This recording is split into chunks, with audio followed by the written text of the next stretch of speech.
You know that feeling, that deadline creeping up, that project you just keep pushing off? Yeah, we've all been there, right? Stuck in that same frustrating cycle. But what if I told you the reason we do it has almost nothing to do with being lazy? Not at all. Okay, let's get into the real story, the one that's actually happening inside our own heads. I mean, it's such a personal question, isn't it? Because we know we should just start. We know we'll feel a million times better once it's over. And yet, we actively choose to do something else, literally anything else. So what is going on? Why do we keep getting in our own way like this? And here it is. This is the big reveal, the idea that kind of changes everything. Procrastination, it's not some character flaw, it's not laziness, it's not even about bad time management. Nope. At its very core, it's about managing our emotions. It's our brain doing what it thinks is best, a logical but totally misguided attempt to make us feel better in the immediate moment. All right, so let's just go ahead and bust this myth once and for all. When we're putting stuff off, it's not because we don't have enough discipline or willpower. It's because we're trying to avoid the uncomfortable feeling that comes with the task. So let's look at what this really means. Think about it. This is a form of avoidance coping, right? We get stressed out, or maybe we feel overwhelmed or anxious about a task, and our brain immediately starts looking for a quick fix, an easy win.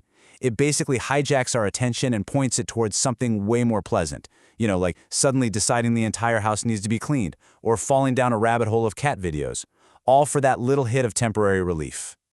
So to really get why this happens, we have to look under the hood. There's an actual biological battle going on, right between our ears. It's literally a tug-of-war between two totally different parts of our brain.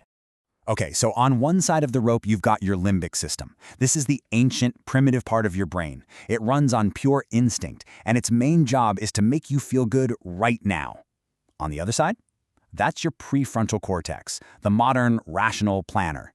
Here's the catch, though. The limbic system is the automatic default setting. It's always on.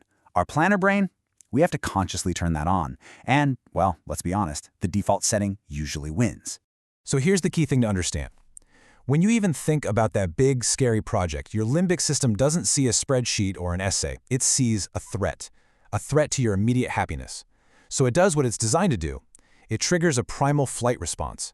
It's basically screaming, "Danger! Run away! Go do something fun instead." And because it's so powerful and so automatic, a lot of the time, we listen. Okay, so we've established our brain is trying to run away from discomfort. But discomfort from what exactly? What are the actual feelings that are setting off this internal fire alarm?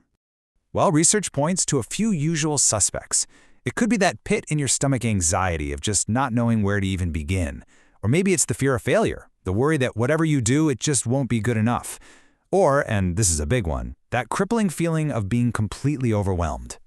These are the specific negative emotions that your brain is desperately trying to escape from.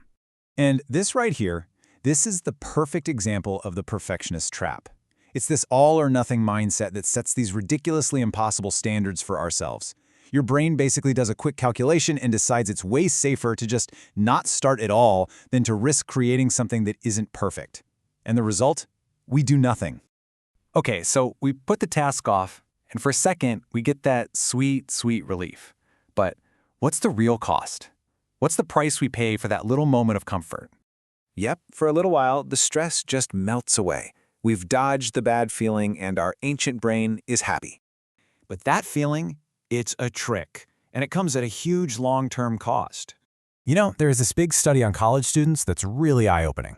At the beginning of the semester, the procrastinators actually had less stress than everyone else. But by the end, whoa, their stress levels were through the roof. And they were way more likely to get sick. I'm talking more colds, the flu, stomach issues, the whole deal. So that little bit of short-term relief leads directly to major long-term pain that messes with our health, our jobs, and even the people in our lives. Okay, so that's the bad news, but here's the good news, and it's really good.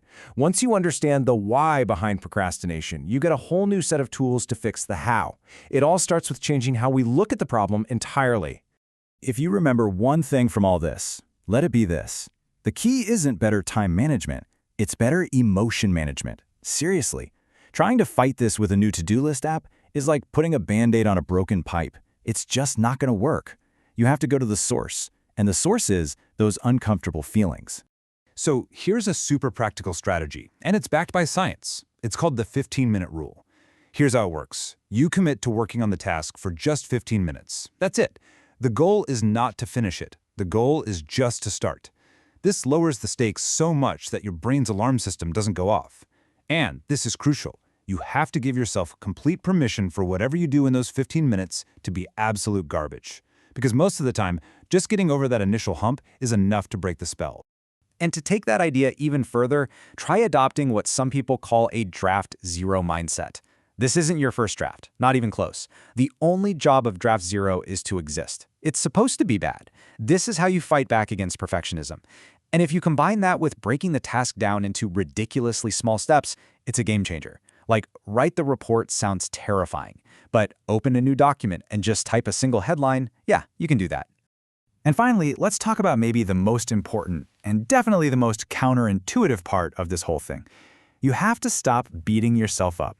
I know, it feels like that's what you're supposed to do, but it actually makes procrastination worse. It just adds guilt and shame to the mix, which gives your brain even more negative feelings to run away from. The research is super clear on this. People who practice self-compassion, who actually forgive themselves for putting things off, are way less likely to procrastinate next time. So, look, the bottom line is this. You have so much more control than you think.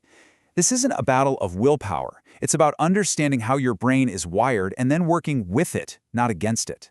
So, with all this in mind, I want you to think about it. What's that one uncomfortable thing you've been avoiding? And what's one tiny, imperfect, maybe even terrible first step you can take to face it today?